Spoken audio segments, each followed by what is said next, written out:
Hi guys, welcome to Small Farmer Life. Hope you're all having an awesome day. And today guys, we're going to talk about buying and selling and how you can make good money as a sideline buying and selling all sorts of different items. Now, I've bought and sold all sorts, from cars to power tools to hand tools to just general materials. All over my farm, I've got things that I've picked up really cheaply or even been given for free, like the static caravan that I live in. So guys, this is going to be a good video. It's going to be a long video, but I'll try and add chapters if I can, so you can bounce around the video and come back to the video and watch some later if you can watch it all at once. But before we get into the video guys, if you're thinking about buying some land, maybe you want to live an off-grid lifestyle, maybe you just want to learn a little bit more about me, think about hitting that subscribe button. If you like the video, at the end of the video, think about hitting the like button. If you want to be notified of more fun videos, the bell button. Go back, check out some of the videos I've already uploaded to the channel. You'll find lots of useful information in those videos. But today, let's talk about buying and selling. A simple thing really, but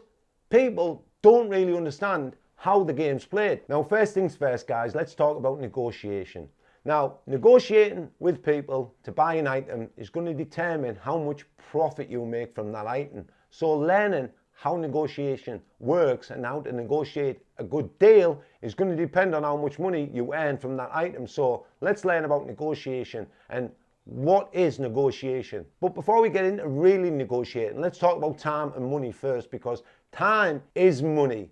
If you're going to be traveling an hour to buy an item and you're only going to sell that item for like a 50 quid profit, then you're traveling an hour there, an hour back, half an hour negotiating, and you're only going to make 50 quid. It's not worth your time. So don't bother doing that sort of thing unless you can buy 3 or 4 items on the way to that item, or you're going to buy multiple items and you're going to make several £100s from those hours of travel time. So guys, remember, time's money when it comes to buying and selling. And another thing you need to understand about negotiation is knowledge is power. Knowledge is power, and knowledge will get you the most profit. If you know a lot about an item before you go and buy that item, and you know more than the seller does, then you're in good stead to negotiate on that item. Now, you can be knowledgeable about one thing, or you can be knowledgeable about a lot of different things. Some people will only buy and sell one certain item or certain class of items like iPhones or maybe iMacs and computers and that sort of thing. Some people will buy cars, some people will buy tools like me. I buy lots of tools. So being knowledgeable about what you're buying and what you're selling is going to set you in good stead when you're negotiating a deal. And that's when it comes to the more you learn, the more you earn. The more you know about anything, the more you'll earn on that one thing, because you'll be able to spot the deals when you see those things on selling sites or auctions or wherever you might be buying those items. The more you know about that item, the more you earn from those items when it comes to selling those items, and you'll understand how to negotiate to earn the best profit when it comes to selling it. Simple as that, guys. Another thing, make sure you ask a lot of questions before you actually set off to buy an item. Now, somebody might put something up for sale, put a couple of pictures up and a basic description. You need to speak to that seller, and the reason you need to speak to the seller is because you'll already get to know the seller over the phone. So when you go to do the negotiation with the seller, they've already spoken to you on the phone, you've asked a lot of questions about the item you're going to buy, and you know about the item before you get there, and the seller knows a little bit about you and what you're looking for, and they will feel a little bit more comfortable when you turn up at the door, instead of them just sending you an address and then you turning up and they've never spoken to you before. So if you can speak to them beforehand, then do so, honestly guys, and ask them questions. Why are they selling it? Do they need the money fast? Are they selling it because they're upgrading? Whatever it might be, guys, make sure you ask a lot of questions. And like I say, you get to know the seller before you even get there. You can easily make a quick list of questions you want to ask the seller before you pick up the phone, or you email them or message them, whatever it might be. Make a quick list of the questions you want to ask them, and that will save time, and it'll save time on the phone and when you get there. So guys, questions can be key in a negotiation and understanding the seller's motives for selling the item in the first place. Now, when you get there, guys, making the right offer is going to determine how much money you make in profit. Now, sometimes sellers will try and get you to make the opening bid. Now, some sellers, guys, will try and get you to make an offer on an item. Now, they're selling the item, so they should have a price in mind, what they'll take for that item. But sometimes they'll just say, well, what will you give me? And that's when you come in with a low ball offer. And even if they give you a price, go in with a low ball offer. don't be scared to lowball somebody, because guys, what can they do? They can only say no. At the end of the day, you're out to make a profit, and if they know you're out to make a profit, then they'll be more likely to reduce the price. It's as simple as that, guys. So don't be scared to lowball somebody. You're going to make money at the end of the day. You want to make as much money as possible, and you want to make the time that it's taking you to buy that item as profitable as you can. Now, some sellers will try and say it's on eBay for this price and this is what it sells for, and you come back with an answer like this: well, if it's on eBay for that price, it's not a good deal then, is it? Or it wouldn't be on eBay, it'd be sold already. And then they've got to take into account all the selling fees and the listing fees and all those sorts of things, postage and everything else that goes in, and everything else that goes into selling something on eBay. So if you're out to make money and they know you're out to buy and sell that item, then they have to understand you are out to make a profit and not out to pay eBay prices. I've got my caravan, my static caravan, for free because I put an advert up saying I'm not going to pay eBay prices and I'm not going to pay Gumtree prices, and the guy gave it to me for the moving price of the static. I would have paid him $5 for that static straight away, and they're going for around about $5-6 grand now, so I could still sell it if I wanted to and make a good profit on that static caravan. Now guys, it's really important to be really friendly when going to buy things, but be serious. Now, if you can make a seller laugh and you can make them feel comfortable, and that's where talking to them on the phone and meeting them in person comes in really handy, because they already feel like they know you. If you can make a seller feel happy and you brighten up the day by being there and cracking a few jokes and that sort of thing, then they'll probably lower the price. If you turned up being really serious and really aggressive, then they'll probably stick to the price and they'll probably want to get rid of you as fast as possible.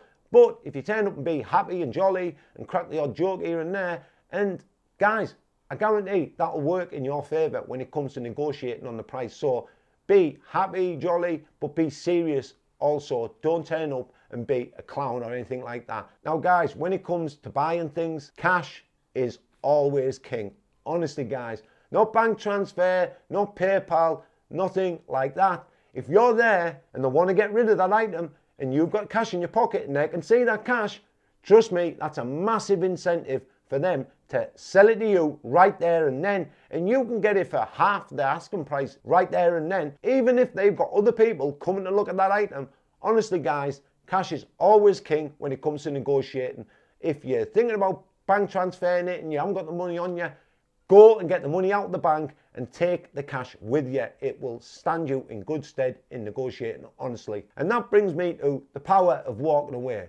Now, walking away from a deal, especially if there's only £50 in it or something like that, from the seller selling you that item and you buying that item, if you walk away, trust me, 99 times out of 100, the seller will knock off the extra 50 quid, and that's an extra 50 quid in your pocket. Now, if they don't, you can easily go back and pay the extra £50 if you know you're going to make more money by selling the item. But honestly guys, the power of walking away is a massive incentive, especially if they've seen the cash and the seller wants to get rid of the item and they want to sell it straight away. If you're there with cash and you're walking away with that cash, then 99 times out of 100, they'll shout you back and sell you the item. Honestly guys, walk away. If you feel like the seller's on the edge of selling you the item, try and walk away, and honestly guys, they'll shout you back, I promise you. Now guys, when you're looking for things to buy things that are useful, buy things that people use on a regular basis, or things that people would like to own but they don't want to pay brand new prices. If you can find things at auctions that people will use on a regular basis, like I'm going to show you something now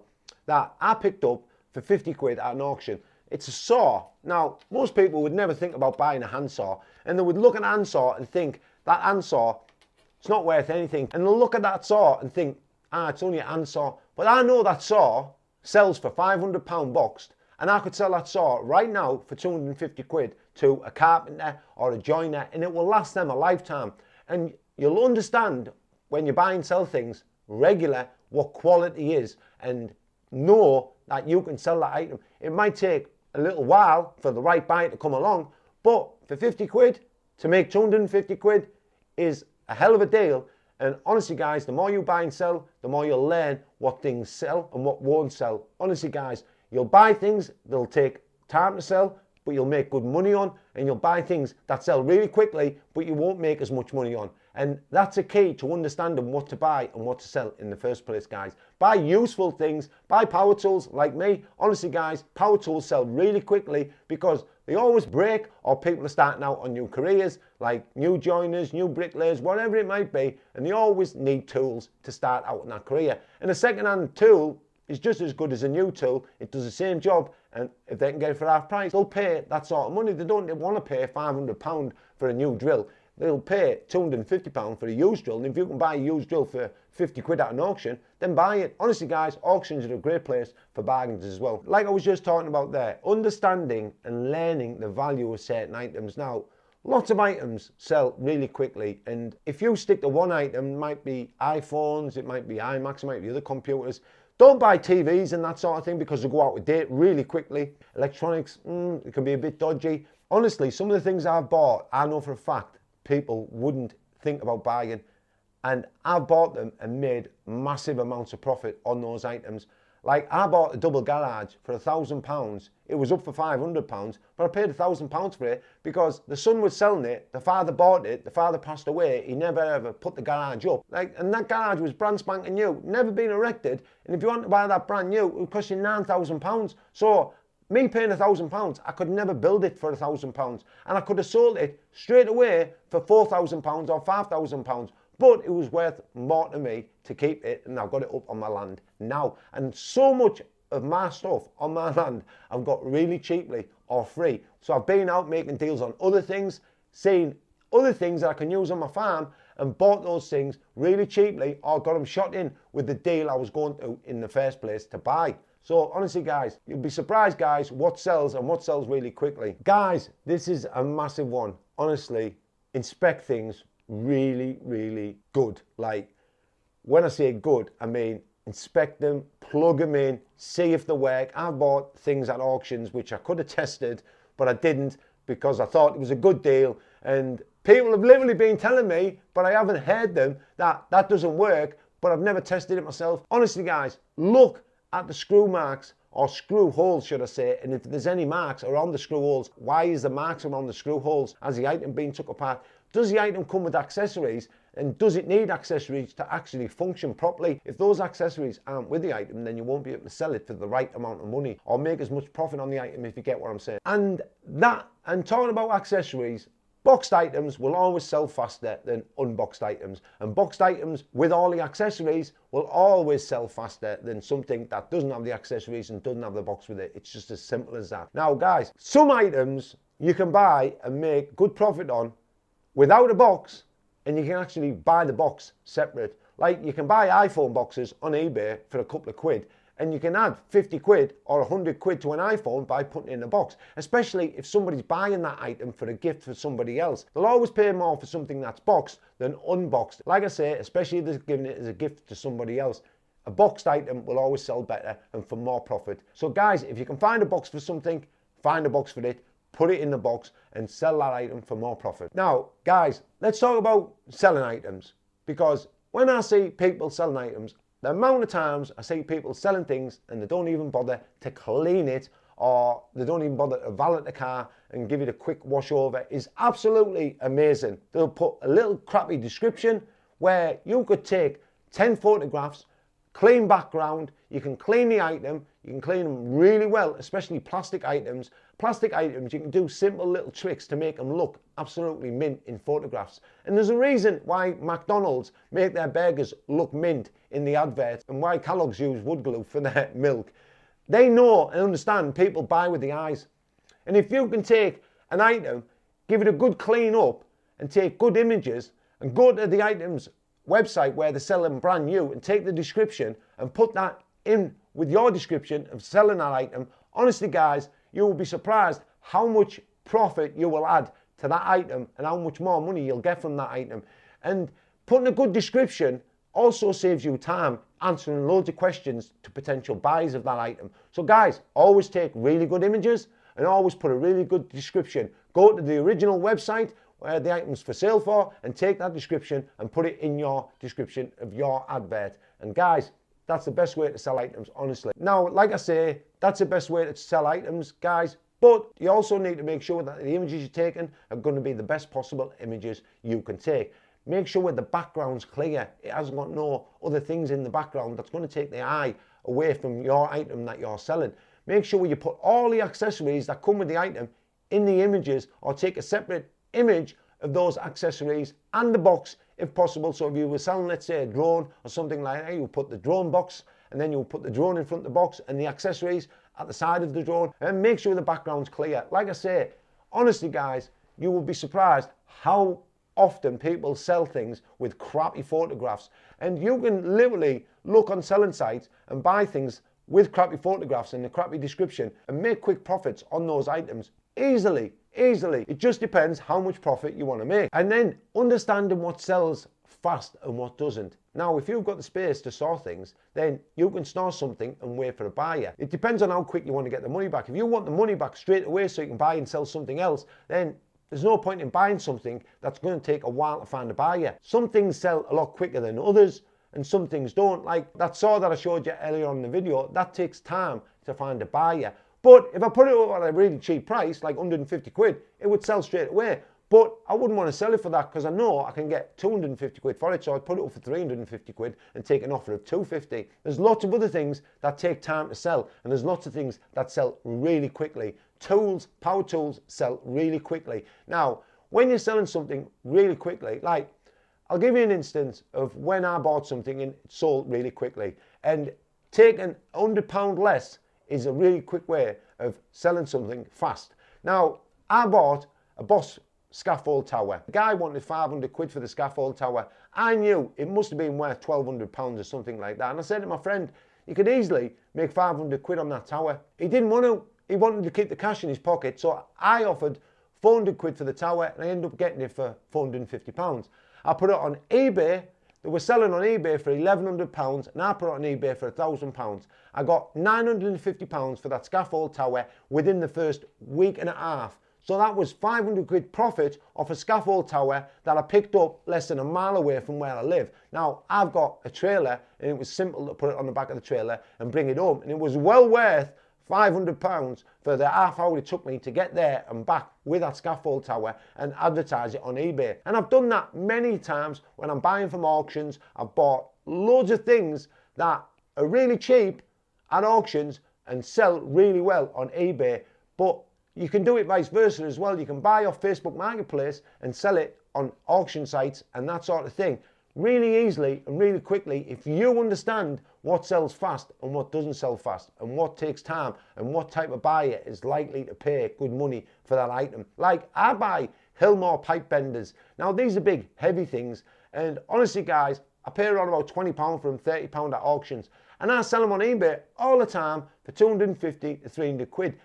Gas fitters, electricians buy these pipe benders so they can bend metal pipe and ducting, and these are expensive things. Like I said, they're £850, and a used one is just as good as a new one, and somebody is certainly going to pay 250 rather than £850 for these pipe benders. You can go on Facebook Marketplace now and see these pipe benders from 50 quid to 350 quid. They're big heavy things, but they are a good thing to buy, and they do sell really fast because there's lots of people becoming electricians and gas fitters and all those sorts of things. So them trades are really good to sell to, and you can make really good money by buying those sorts of things. Now, guys, you need to understand that buying things you know nothing about is a surefire way to lose lots of money. Now, there's other things like, let's say, big fancy lights that people might use, like old studio lighting and that sort of thing. They might use it as a decorative piece in the home, and you can get good money for those sorts of things. If you're not clued up on electronics and TVs and that sort of thing, stay well away from them, honestly guys, because if somebody's paid £1,000 for the TV and they're selling it a year after and they think it must be worth 750, you can guarantee that that TV is probably for sale for 750 and it's out of date a year after it was sold in the first place. So guys, stay away from things you know nothing about. Now guys, when it comes to Google, it's your friend. Honestly, there's never been a better time to buy and sell things. The internet is so powerful, and it's your friend when it comes to buying and selling things, when it comes to repairing things, how to clean things, and understanding how to clean things is a really powerful way of getting more money for your items that you're selling. Paint drops are hard to get off plastic, and you can damage the plastic trying to get paint off it. But fairy power, it's not a washing up liquid. It's the only way you can get paint flecks off plastic without damaging the plastic. And not many people know this. Now, if I'm selling plastic tools, drills and that sort of thing, I'll use fairy power. You can only buy it from Asda. give the tool a really good clean. Don't use anything abrasive on the plastic because you'll just damage the plastic. Then once it's cleaned, give it a spray over with Dash Refurbisher and take good images of that power tool. And honestly guys, it's a really good way to make something that looks old and tired look brand spanking new again. Honestly, Fairy Power and Dash Refurbisher on plastic products makes them look brand spanking new, guys. Honestly. Now guys, stay away from stolen things. Honestly, it's not worth it. The police will just come, take it away from you. And if you do happen to buy something that's stolen, and maybe someone tells you it's stolen from a certain place, give it back to the owner. You'll feel better about it. Yeah, you might lose a couple of quid, but at the end of the day, you win some, you lose some, and you're doing a good thing. So guys, make sure you give it back to the owner. Now guys, if you like the video, hit the like button. If you want to subscribe, and you should subscribe, hit the subscribe button. If you want to be notified of more upcoming videos, hit the bell button. Thanks again to all my parents. Couldn't thank you guys enough. And YouTube members, really appreciate the support. Till next time, guys, make sure you take care of yourself. Most of all, take care of the family. Be genuine, guys. Bye for now. See you.